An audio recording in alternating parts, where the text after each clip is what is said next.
차량에서 그 패들 시프트 기능을 사용할 때가 있습니다. 그래서 오늘은 그냥 남한산성 쪽으로 한번 올라가 보려고 이렇게 나와 봤습니다. 길이 여기도 이렇게 그렇게 이제 평탄한 길은 아닙니다. 하지만 여기서는 뭐 이렇게 굳이 이런 길에서는 이제 패들 시프트를 이용할 경우가 별로 그렇게 필요하지가 않죠. 저단 기아로 이렇게 변속해야 될 일은 이런 길에서는 그렇게 필요하지 않고, 여기는 그냥 일반적으로 D 드라이브로 놓고 주행을 해주면 됩니다. 지금 여기 남한산성 쪽들이 도로가 지금 많이 평탄화 작업을 많이 해서 지금 이렇게 도로가 이렇게 좀 많이 파헤쳐진 상태입니다. 공사가 좀 몇 년 동안 진행이 되고 있는데, 이 공사가 끝나고 나면은 도로가 많이 좋아질 것 같습니다. 지금 이 도로들이 쭉 나가면은 이제 저쪽 서울 쪽으로 나가는 길이기도 하고, 이쪽으로 이제 가다가 우측으로 빠지면은 남한산성 위로 이제 바로 올라가는 길이기도 합니다. 여기는 이제 요 앞에 내려다 보이는 곳은 이제 남한산성 성남 쪽에서 이제 걸어서 보행으로 우측으로 이제 보행자들이 올라갈 수 있는 남한산성 길이고요. 올라가려고 하는 길은 이쪽 뒤쪽으로 이제 도로가 이제 꼬불꼬불 나 있는데, 그 도로가 경사가 제법 급경사입니다. 급경사라서 올라가면서 이제 패들 시프트 기능들을 좀 이용을 하면서 올라가 보고, 지금 XM3가 어느 정도의 파워인지도 좀 알아볼 겸 해서 이 길을 굳이 선택을 해봤습니다. 이 차를 구입하기 전에도 이제 여기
인조임금이 버선발로 여기를 이제 저녁에 이쪽으로 급하게 왔다는 얘기로 저도 알고 있습니다.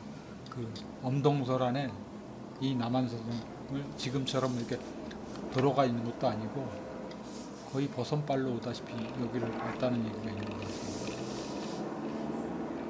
얼마나 처절했겠습니까, 여기 남한산성이. 이게 굉장히 지금은 길이 달라서 괜찮지만 예전 같았으면 여기 굉장히 험준한 산일 겁니다. 험준한 산임에도 불구하고 이걸 그냥 올라갔으니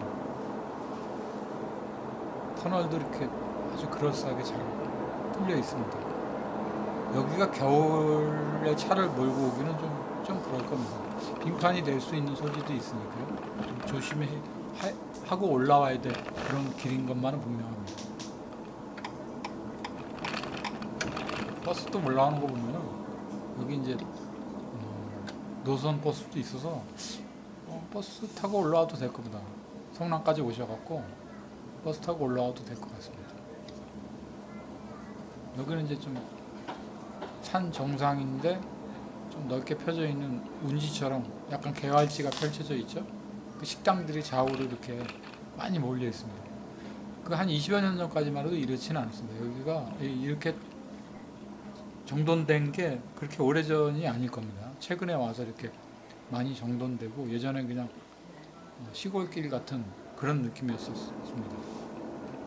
이거 다시 올라가는 겁니다. 제가 역으로 다시 짚고 올라가는 건데 지금 상황에서 이제 그 패들 시프트를 사실은 많이 쓰게 될 상황입니다. 왜 그러냐면은 그 브레이크를 밟아야 하기 때문에 브레이크를 이제 이게 길이 이 길 같은 경우는 긴 길이 아니기 때문에 브레이크를 밟아가면서 그 진행을 하는 게 나쁘질 않은데 내리막길에도 예전에 그 영동고속도로가 평탄화가 되기 전에 길을 넘어갈 때 굉장히 긴 길을 꼬불꼬불 산을 둘레 올라갔다 내려갔다 올라갔다 뭐 이런 경우들이 많았습니다. 그래서 브레이크를 계속 밟고 내려가고 올라가다 보면은 나중에 이제 어떤 현상이 나면 브레이크가 말이 안 났습니다.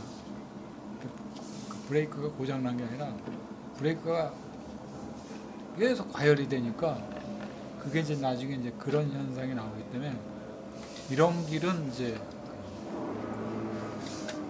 지금 엔진 소리가 왕 하고 나는 거 있죠. 제가 일단으로 이제 패드 시프트를 돌려나갔습니다. 이게 이제 RPM이 그 2단 정도로 내려놔도 내려가는 가속도가 꽤 되기 때문에 브레이크를 제어하지 않으면서 내려가려면 1단으로 보통 잡아줘야 되는데 그 1단에서도 그 가속감이 꽤 있습니다. 이게 한 RPM이 한 3, 4천까지 가도 크게 무리가 되는 게 아니니까 그렇게 크게 염려되는 그런 건 아닐 거라고 봅니다. 자, 여기는 좀 평지가 펼쳐졌죠. 고개 몇 군데만 넘어가면은 이제 패드 시프트를 이용해서 지금 거의 2단으로 내려가는 겁니다. 2단으로 내려가고 2단 상태에서도 상당히 가속감이 있습니다. 브레이크에서 발을 떼도 상당히 가속감 있게 내려갑니다. 그래서 실질적으로 이제 경사가 이제 확 내려가는 때는 1단이 맞죠. 1단이 맞습니다. 1단으로 내려가는 게 맞다고 봅니다. 이런 길은 무리하게 이제 브레이크에 페달을 밟아가면서 주행하기보다는 이렇게 패드 시프트를 이용해서 저단 기어로 주행을 해주는 게 좋습니다. 이건 짧은 길이니까 이 산행길을 이제 많이 굽이굽이 올라가는 길일 경우는 패드 시프트를 반드시 이용해 줍니다. 요즘은 그렇게까지 패드 시프트를 많이 이용해야 될 길이가 1시간 이상 가는 길은 없을 거라고 봅니다. 예전에 영동고속도로 이제 대관령 고개라고 그러나요? 그 길을 넘을 때 거의 1시간? 1시간을 빠져나가야 저런 이제 산의 꼬불꼬불한 길을 벗어날 수가 있었던 기억이 있는데 지금은 그 영동고속도로가 지금은 그냥 곱게 펴서 그 속초 동해안까지 가게 돼 있죠. 그래서 예전에는 이제 차를 몰고 속초나 동해 쪽으로 가게 되면은 동해 쪽이 굉장히 동해 바다 쪽이 굉장히 먼 길인 줄 알았었습니다. 왜냐면 꼬불꼬불한 길들 때문에 부산 가는 길보다도 더 멀게 느껴졌었거든요. 거의 부산 가는 것만큼의 근접할 정도의 시간이 소요됐던 걸로 생각합니다. 그리고 이제 그 편도 2차선 도로였던 이제 영동고속도로가 차후에 이제 뚫리고서 평탄화 작업을 하면서 이제 직선으로 이제 쭉쭉 빼죠. 그리고 나서는 이제 길이 안 막히면 지금은 뭐 한 2시간 내외 정도의 시간이면은 거의 속초까지 속초, 설악산 그쪽까지도 갈 수 있을 겁니다. 서해안 고속도로도 마찬가지죠. 그쪽 목포 쪽을 예전에는 저 평택쯤 내려가서 거기서 이제 국도 쪽으로 해서 뒤로 돌아서 예전에 그 삽교호인가 그쪽으로 해서 넘어가서 변산반도 쪽으로 넘어가서 그쪽으로 해서 이제 그 저쪽 전라도 지방 아래쪽으로 내려가는 경우들도 있었고, 호남고속도로로 이제 가는 방법도 있죠. 일반적으로 이제 근데 변산반도 쪽으로 갈 때는 이제 평택 쪽으로 내려가서 이제 국도 쪽으로 내려가던 그런 생각이 납니다. 근데 지금은 그렇게 굳이 갈 필요 없고 서해안 고속도로 이용하면 됩니다. 그 길이 워낙 편한 길이니까 빠르고, 그 국도로 가면은 시간이 굉장히 많이 걸립니다. 그래서 그때도 이제 목포를 갈 때 최소한 거기도 부산 가는 거 이상으로 5-6시간 걸렸던 기억이 납니다. 뭐 지금은 뭐 많이 걸려도 한 2시간 반 정도면 목포까지 갈 수 있지 않을까 하는 생각입니다. 이렇게 내려가면서 이제 아직 가을이고 단풍이 무르익거나 그러지는 않았기 때문에 그렇게 아름답게 느껴지진 않습니다. 근데 정치가 있죠. 상당히 도로가 내려가는 길이 굉장히 정치가 있는 도로입니다. 그래서 여기서 과속하는 도로가 아니니까 제한 속도가 30로 되어 있습니다. 30km 정도.